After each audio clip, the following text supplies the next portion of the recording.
Entrepreneurs are the backbone of a nation's progress.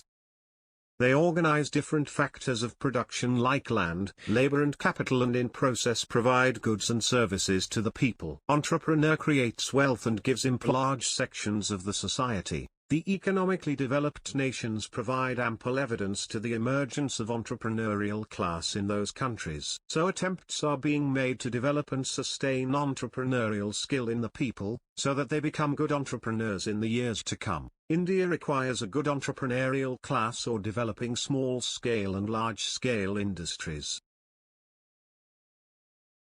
Therefore, the government both at the central level and the state level are taking increased interest in promoting the growth of entrepreneurship.